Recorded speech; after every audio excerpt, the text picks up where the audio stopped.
Loghain isn't dead. It's not true, is it? My sister told me about that. Unless it wasn't him. Maybe it's... Thunderhumper. Pigeon crap. Vashaden.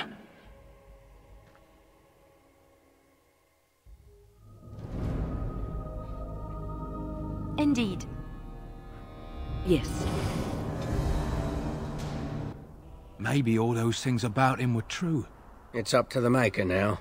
If he truly was such a terrible man, the Maker will judge him in the end.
We consign these remains to the cleansing flames.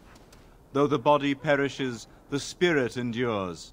Beloved Andraste, accept the spirits of our brothers and sisters. Purify them in your fire and make them whole again. Lift them up to stand beside you in our Maker's halls. A moment of silence now for our lost fellows.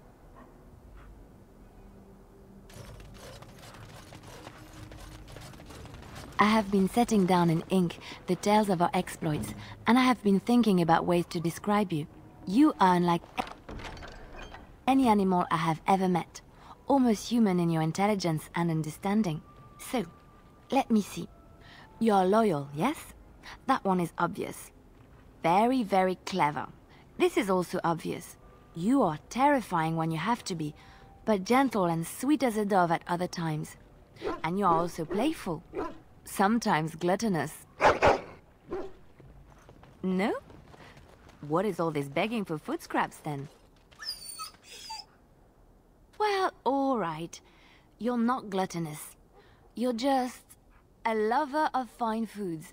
How's that?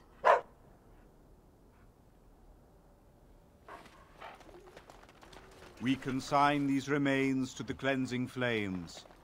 Though the body perishes, It's her! the spirit The one who endures. defiled the temple. Beloved Murderer! Andraste, May Andraste strike you accept down! the spirits of our brothers and sisters.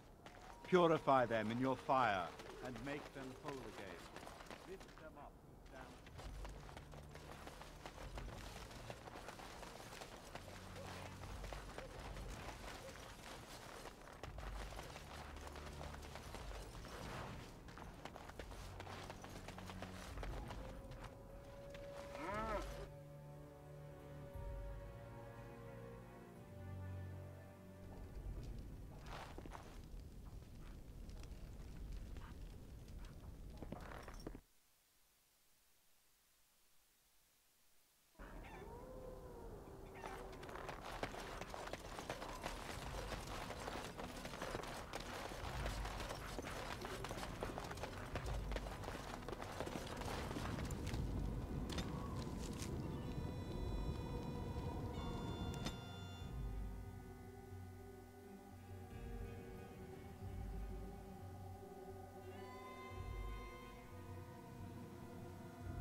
You're such a handsome dog.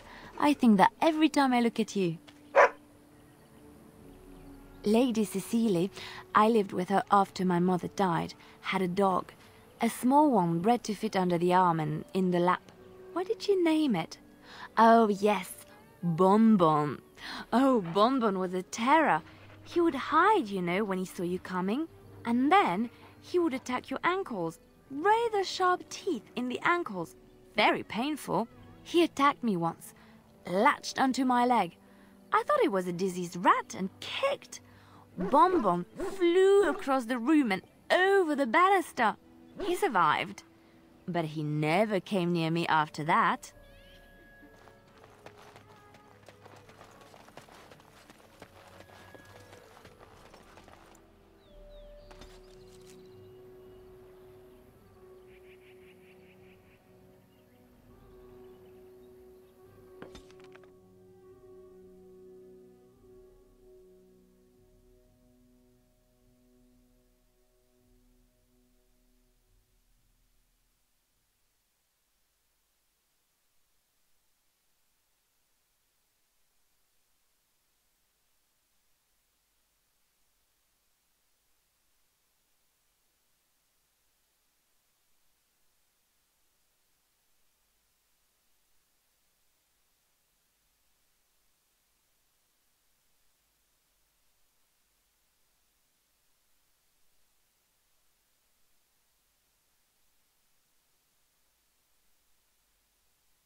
Something you need, my dear?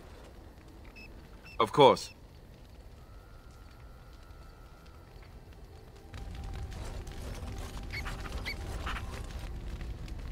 Just leave me alone, Warden. Seriously.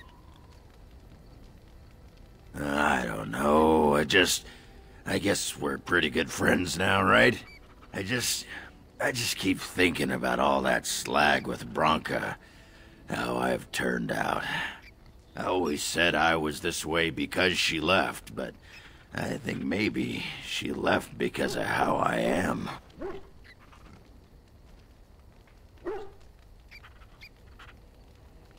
I've tried 27 new kinds of ale, and learned I'm just the right height to give a human girl a good time.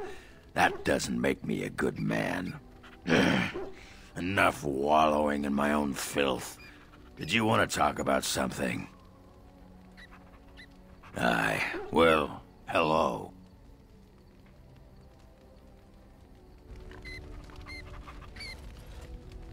I heard about you and Alistair.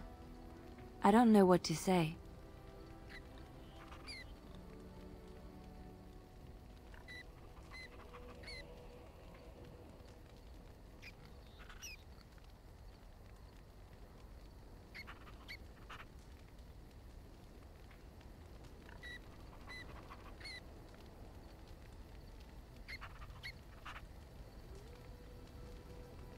It changes everything.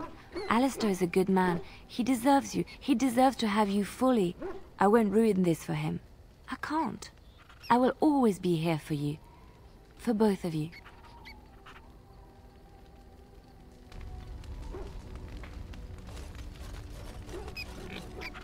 What's on your mind? It is no trouble.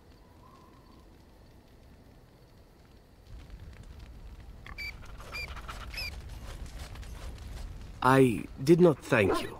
It occurs to me now that you have freed me from the crows, and yet I did not think to thank you for it. No matter why you did it, still it was done, and I the benefactor. So, thank you. You say that so quickly, and yet it is an odd thing for me to hear. In the crows, we do not have friends, and yet here you are, and I cannot help but consider you such. Then allow me to say this. What we are doing here, stopping the Blight, I cannot think of anything I have ever done which is so worthy. I intend to see this through to the end with you. After all, someone must take responsibility for preventing your untimely death. A suitable task for a friend, yes.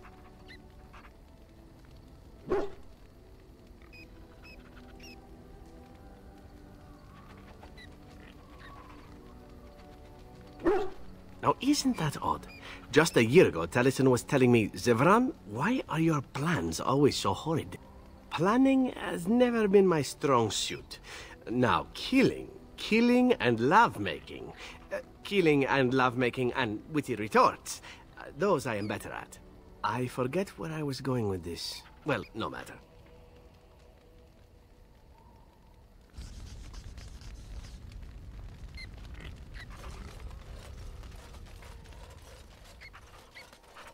I am listening. It doesn't have better things to do. On, then.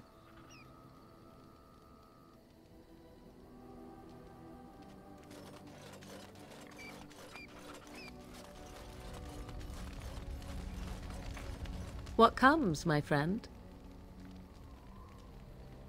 So, full of questions, are you?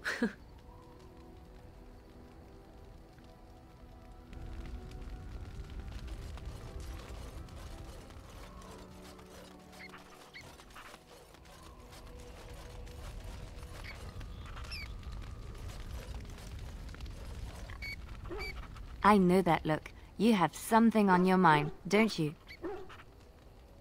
Of course. Don't apologize. It is something you felt you needed to do. I cannot question that. And life goes on, yes? I will be all right. Come, let's move on.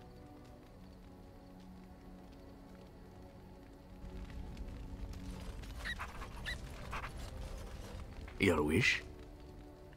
Whatever you'd like to ask. Yes, I suppose it is time. You have been a good friend to me after all. There is no reason to be silent. There is a reason I accepted this mission in Ferelden, far away from home, and it had nothing to do with any thought that I might leave the crows. Meeting you, after all, was quite an accident. My last mission before this one did not end well.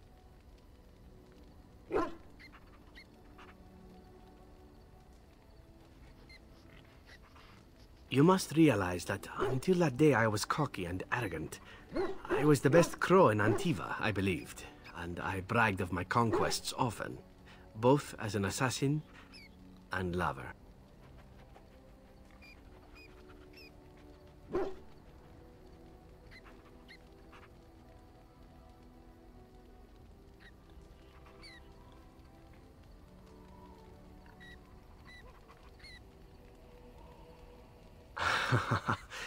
Indeed.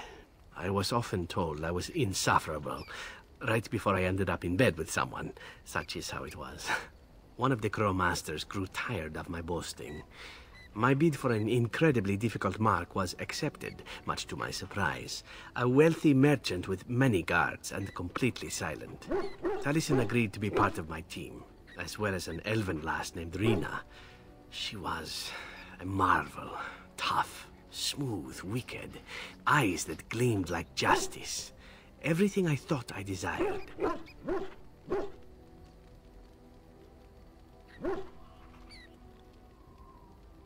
Rina was special. I had closed off my heart, I thought. But she touched something within me.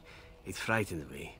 When Taliesin revealed to me that Rina had accepted a bribe from the merchant, told him of our plan, I readily agreed that she needed to pay the price and allowed Taliesin to kill her. Rina begged me not to. On her knees, with tears in her eyes, she told me that she loved me and had not betrayed us. I laughed in her face and said that even if it were true, I didn't care. I convinced myself it was. Taliesin cut her throat, and I watched her bleed as she stared up at me. I spat on her for betraying the crows. When Taliesin and I finally assassinated the merchant, we found the true source of his information. Rina had not betrayed us, after all. I wanted to tell the crows what we had done, our mistake. Taliesin convinced me not to. He said it would be a foolish waste. So we reported that Rina had died in the attempt. We needn't have bothered. The crows knew what we had done. The master who disliked me told me so to my face. He said the crows knew, and they didn't care. And one day, my turn would come. To rub it in my face, perhaps. That I was nothing. That she was nothing. You once asked why I wanted to leave the crows. In truth, what I wanted was to die. What better way than to throw myself at one of the fabled Grey Wardens? And then, this happened. And here I am. It feels good to speak of it to someone. I swore I never would. Whatever it is I sought by leaving Antiva, I think I have found it. I owe you a great deal. Let us return to your mission, shall we? Suddenly, I do not feel like standing about.